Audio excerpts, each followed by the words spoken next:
and I've got a massive penis. While it probably wasn't this way back when I was a little kid and Mem got days off school, Kevin got days off school, not me. Getting a day off school was incredibly rare for me. I'd be like, I'm not feeling very well. My parents would always be like, go to school, see how you feel. It was very, very rare to not be at school. The format of the show, if you're new here, Kevin reads it. No, Kevin writes it, I read it. That's what's going on here. But for as long as I can remember, I've hated holidays. Part of it is undoubtedly the miserable luck of having a birthday right before Christmas. But the bigger reason is somehow even more selfish. Ever since finishing high school, holidays have felt like unpaid work days. They're all days where like 8 to 15 hours is dedicated to doing things other people want me to do instead of what I want to be doing, which is not an attractive proposition. Well, what I can say to that, Kevin, is welcome to adulthood. It's like there'll be a weekend and be like, cool, there's one thing I want to do for myself this weekend. And if I get around to it, then I'll consider myself lucky. Like, I like spending time with my kids, but sometimes there's like, oh, I wanted to just do this little thing, or I wanted to, play like video games for half an hour. If I get to do those things, it's a good time. If I don't, it's normal. I mean, sure, there are also like celebrations of family and 8-pound 6-ounce baby Jesus and that one isolated day in American history when our ancestors weren't actively committed to Native American genocide. These are like, American holidays that Kevin's talking about. Plus, there's a lot of good food, which certainly helps make them more tolerable. But there's one holiday that, even though it doesn't involve a large mandatory family gathering, I find exceptionally annoying. For 99% of my friends and family, it's their favorite holiday. It's got to be Christmas or Thanksgiving, right? Nope. And many of you watching may still be nursing hangovers from celebrating it last night. That holiday is, of course, Halloween. Got some news, Kevin. I don't think this video is going to be going out on time. It's like 2 days before Halloween. And I just had a huge pile of Brainblaze stuff to record, and I just guess I didn't get to this one on time. Should have marked it with a rush in the project management system or something. My fault. People get drunk on Halloween? Oh, I guess so. You'd go to, like, Halloween parties. Right? Now I'm just like, yeah, Halloween, where the kids, there's pumpkins and shit. You see, while it's usually impossible for me to predict when an episode will air on any of Simon's channels while I'm writing the script, the consistent release schedule of Florida Man Fridays allow me to actually plan ahead and figure out the release dates for upcoming episodes. I'm so sorry, Kevin, I ruined it, didn't I? I fucking ruined it. As such, today's episode will have a spooky Halloween theme full of ghosts and zombies. Ironically, though, I don't think a single one of these stories actually took place anywhere near Halloween. Wait! What's the date today? Oh, it's the 22nd. We're going to make it, Kevin. For some reason, I thought like Halloween was 2 days away. I think it's because my kids have their school Halloween thing a little bit before Halloween because of like the half-term holidays or whatnot. Something like that. I don't really know. I just can't keep track of dates. I'm sorry. Let's carry on. Florida man proposes zombie apocalypse legislation. This doesn't sound like a Florida Man thing. This sounds important. We've talked before in this series about people going to town in meetings to propose legislation, such as the woman who lobbied for Sugar Daddy Appreciation Day. However, in this case, the Florida man in question was Democratic State Senator Dwight Bullard. Unfortunately, the story in question isn't quite as ridiculous as the headline would have it seem. What? The news media making a story's headlines seem a whole lot more interesting than the actual story. I don't believe it. I don't believe it. In 2013, Republican State Senator Jeff Brandeis proposed a bill titled An Act Related to Carrying a Concealed Weapon or Firearm. The main purpose of the bill was to remove restrictions on concealed carrying weapons in the event of a mandatory evacuation due to a declared state of emergency. I feel like that's the sort of situation where having I don't carry a gun. I'm not a big, I like guns. I think people should be allowed to have guns if they want. But this seems like one of those situations where having a gun would be more useful than, I'm just going to go into Tesco and need a gun. In the event of such an evacuation, authorities would not be able to press charges against someone for carrying weapons without a permit.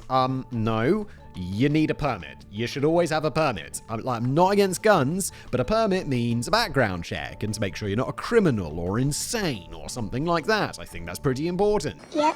On the one hand, I understand some amount of logic behind this. If you lawfully own firearms but don't have a concealed carry permit because you only use them for hunting or protecting your home, you might want to be able to bring them with you during an emergency without fear of reprisal. After all, the word emergency is scary, and just like with driving around in a big, heavy truck, carrying guns is a great way to both make you feel safe and like you have an adequately sized penis. Mine's pretty big. It's true. The bigger the car, the smaller the penis. Although I've got a large car. Let him cook. Like, one of my cars is very big, and I've got a massive penis. On the other hand, what type of emergencies would actually require an evacuation? Since this is Florida, the most likely reasons to need to evacuate an entire area are for either hurricanes or tornadoes. If that were to happen, exactly what the do you need a gun for? I don't know, shooting into the tornado to make it go away? That's how physics works. If a tornado sneaks up on you, are you just going to open fire and try and kill it? Yes, Kevin, we just discussed that's how physics works, Kevin! In fact, many people would argue that an emergency evacuation when everyone is scared and panicked already would be the absolute worst time to have people carrying around guns that would otherwise be illegal. Yeah, except for the argument, like when there's an emergency and people are getting evacuated, you tend to get people who are pieces of shit doing things that people who are pieces of shit do, like burgling homes, looting stores, that kind of stuff. And if you have a home or a store, or you're just walking out with some of your valuable possessions because your home's going to be destroyed by a hurricane, maybe you slip that gold bar into your pocket or whatnot, like, that seems like something you would want a gun to defend against, people nicking off you. In an attempt to undermine this bill by highlighting how ridiculous he felt it was, Senator Bullard submitted an amendment to the bill that would change its name from an act related to carrying a concealed weapon or firearm to an act relating to the zombie apocalypse. And to be fair, a zombie apocalypse is the only sort of circumstance where this sort of legislation would make any sense. Look, I'm not an American, I don't know about guns and how this all works, but I kind of disagree. I think, like, this sort of a gun in this situation is not the worst idea.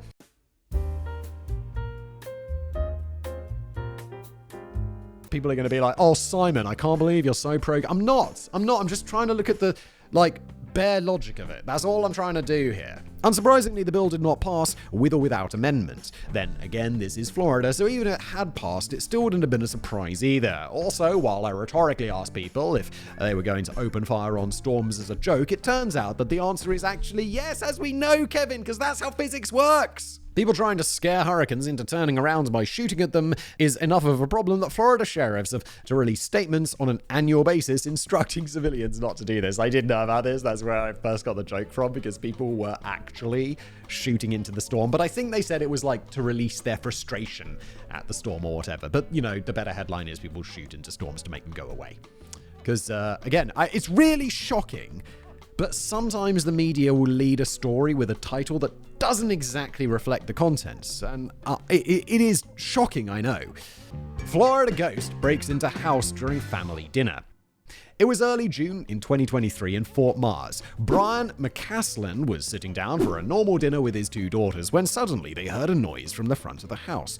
The door had been left unlocked, so at exactly 6:42 and 10 seconds, according to Ring cam footage, which is always a brilliant source of things like this, a Florida man opened the door and let himself in. The intruder wasn't shocked to see the family in the house, but he was shocked that they could see him. Bro has been smoking so much crystal meth that he thinks he's invisible? You can see me? He asked Brian's daughter Alexis, who replied, yeah, we can see you. The man replied, I'm a ghost. You shouldn't be able to see me. I'm a ghost. Dude has been smoking so much meth. He thinks he's died and become a ghost. Bro is so high. The Florida ghost, who was barefoot and wearing nothing more than a red bathing suit, which is honestly one article of clothing more than I'd have expected in this story, identified himself only as Kevin. And said that he had an Instagram page. He didn't actually tell them what his Instagram page was, though, and the daughters were unable to find any social media pages linked to him. Brian was a bit concerned what this guy who thought he was a ghost was going to do, but he managed to get Kevin out of the house. The reason the door had been unlocked, though, was because Brian had hired a tree removal service who were taking down one of the trees in his yard. It wasn't crazy late or anything, but I still think 6:40 at night is a pretty rude time to have chainsaws and wood clippers going in residential areas. Agreed, who the f does that? Just do it in the day. Who works at 6:40 at night chopping down trees?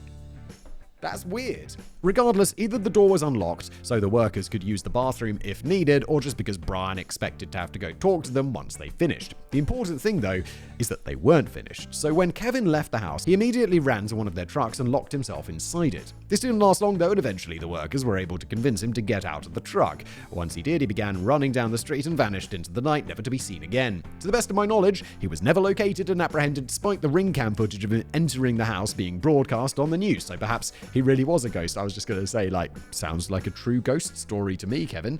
Nothing to decode here. Or more realistically, police just didn't bother looking that hard for him because Brian had said that he didn't want to press charges. He just wanted the guy to get whatever help he clearly needed, which is a very reasonable and kind response. Because you'd be quite shaken by some dude just coming into your house in a bathing costume and being like, I'm a ghost. But the fact that he just recognizes that this man is clearly mentally ill is good for him. Good dude.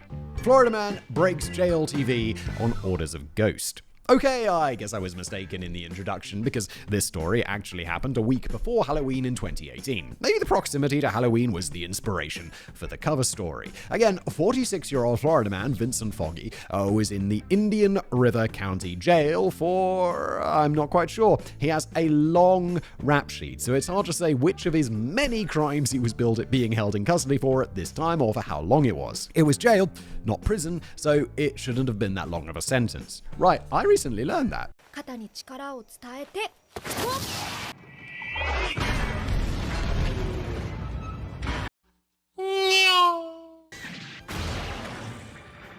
I thought jail was where you get arrested, you go to jail, you go to court.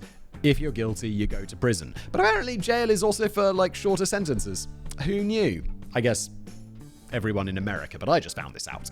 Regardless, it turns out that despite his refusal to stop breaking the law, Foggy didn't actually like being in jail. That was okay though, because he had a friend who was willing to help him break out. That friend was a ghost named Bill.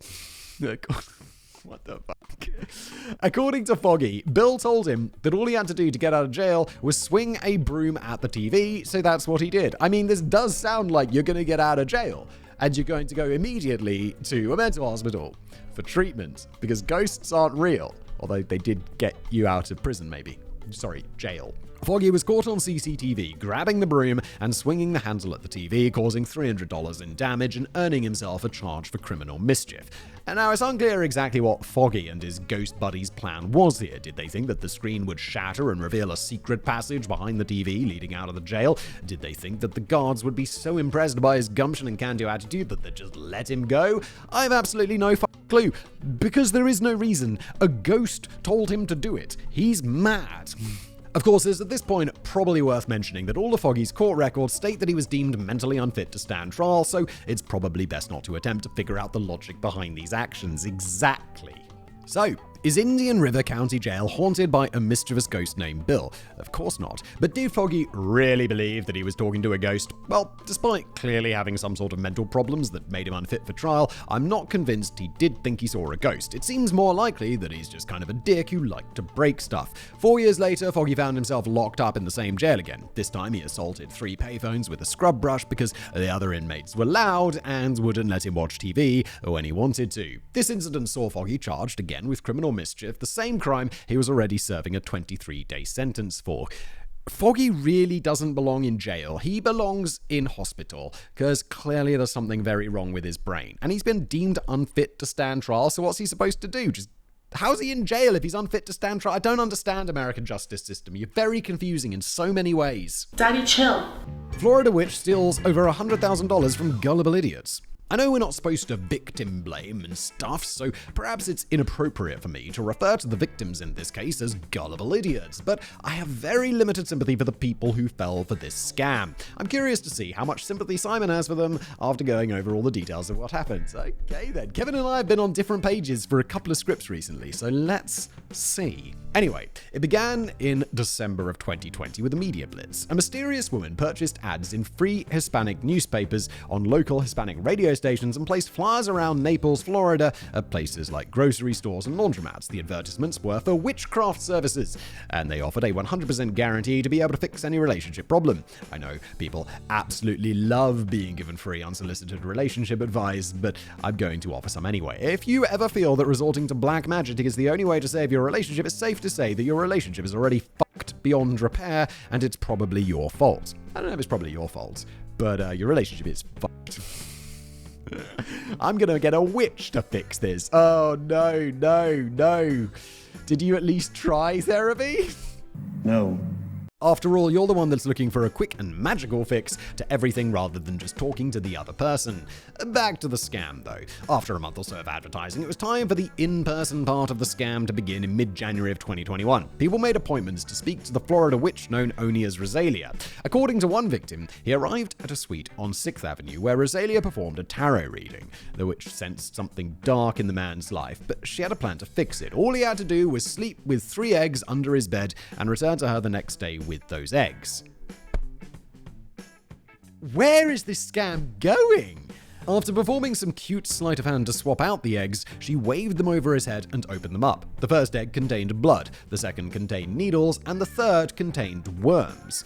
Even if you believe in witchcraft and stuff, I feel like it should be pretty obvious that she manipulated those eggs. Yeah, I mean, because needles don't just magically appear in eggs. That's not how things work. It's not real. My soul is as black as a Spinal Tap album cover, but I've never cracked open an egg to make breakfast and had a bunch of needles pour out of it. I'm guessing this guy never had either, but this was still a pretty convincing display, I guess. Yeah, it's a cool magic trick. That's it, though. It's a magic trick. Trick is something a whore does for money. Rosalia then instructed the man to go get as much cash as he possibly could. He was told to take everything he could from the bank and even to borrow money from friends if possible. Whatever cash he could get, she needed him to bring it to her. She promised to bless the money so that it would double or even triple in quantity. Wait, didn't he go to her to fix a relationship problem? Then he put the 3 eggs under the bed, then she swapped them out. What the f*** has this got to do with money doubling? I'm not sure what this had to do with his previous problem, nor am I convinced that giving a person who was filled with darkness a bunch of free money has ever resulted in them becoming a better person. Yeah, money amplifies things. Like, if you're a dick, it's going to make you more of a dick. If you're not a dick, it's going to make you just more of a not a dick. If anything, it's more likely to turn good people into assholes. I don't know about that. I don't know about that. I'm not sure. Like, I've seen people go from, like, not having money to having lots of money, and generally they haven't turned into dicks. But maybe that's just my personal experience. But whatever, I can't let logic or critical thinking stand in the way of a good paranormal story. The man left and came back with $29,500 in cash for Rosalia to bless. Oh my god. But would you believe she sensed darkness in that money as well? Blessing this money was going to be too big of a task for her to handle in her office. Instead, she was going to have to take it to a temple in Fort Myers to bless it. Bro, I got no. I don't have much sympathy for this. This is, if you just let some random witch walk off with $29,500 of your cash, it's pretty dim. You know, because witches and organized religion historically get along so well. Anyway, she was going to take the money to the temple to bless it and then bring it back the next day, or I guess bring back double the next day, because that's what happens when you bless money. Shit, I should go bless my money right now. I'm going to go talk to a witch and bring her loads of cash. Now, I know that a lot of people complain that Simon no longer wanders around on these videos slapping scripts, but it's a good thing you're sitting down, Simon, because I really need you to brace yourself for this. She did come back, did she? The following day, Rosalia didn't show up for her appointment. She texted the man saying that she had to reschedule, and then she completely ghosted him.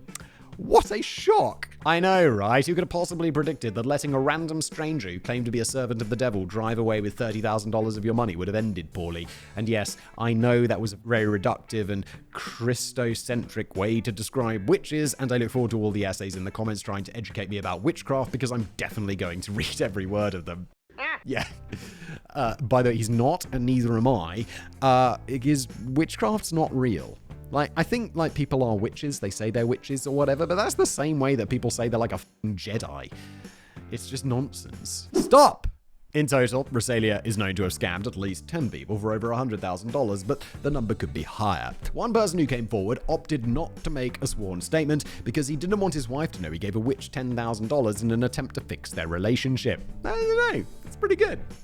Be like, yeah, no, I gave Witch $10,000 to fix our relationship, dear wife. She'd be like, wow, you really care that much?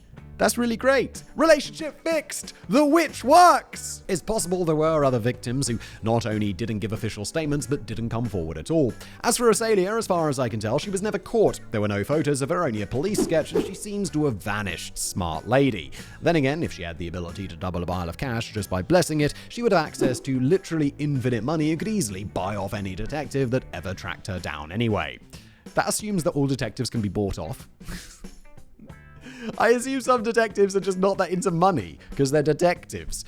Florida man pulled over while driving Fred Flintstone's footmobile. I couldn't end this episode without at least one story about a person being arrested while wearing a costume, even if this didn't actually take place on Halloween. On November the 4th, 2018, a 12,000-year-old caveman named Fred Flintstone, aka 56-year-old Florida man Don Schwartz, was pulled over for a simple speeding ticket. Normally, a simple traffic violation like this wouldn't make national headlines, but what caught the deputy's attention was that Schwartz was in a full Fred Flintstone costume. Not that it's a particularly complex costume to make. More impressively, however, Schwartz had modified his smart car to look exactly like Fred's iconic footmobile.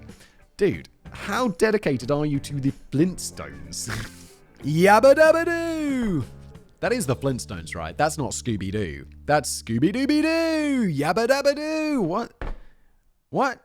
I'm so confused. Or at least as much as you can make a car look like that while still having a metal frame and glass windshield. Schwartz did, however, remove the doors, cover the entire body in fake wood paneling, and even built an apparatus to hold two long white cylinders in the front and back of the car to mimic the design of the Flintstones car and its large stone wheels as best as possible. Honestly, given the fact he was modifying an existing car instead of building something from scratch, it looked pretty impressive. I'd put pictures for you, Simon, but I know you won't look at them anyway. You're goddamn right, but I got an imagination, Kevin. I'm sure our lovely editors can at least show the audience what a good job Schwartz did of modifying his car. The official statement from the sheriff's office said that Flintstone became unruly and that the car was impounded and is now part of the Pasco County Sheriff's Office's fleet. But I'm pretty sure this is all meant as a joke because the cartoon character was notorious for having a bad temper. It's really hard to tell whether or not the police are joking when their official statement ends with the words yabba dabba doo.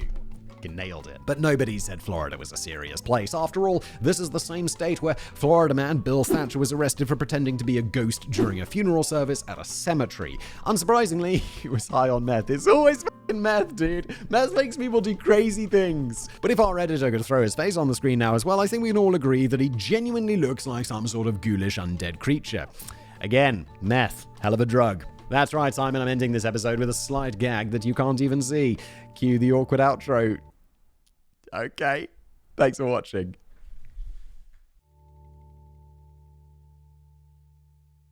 Joke's on you, Kevin. I'm going to go look that up right now.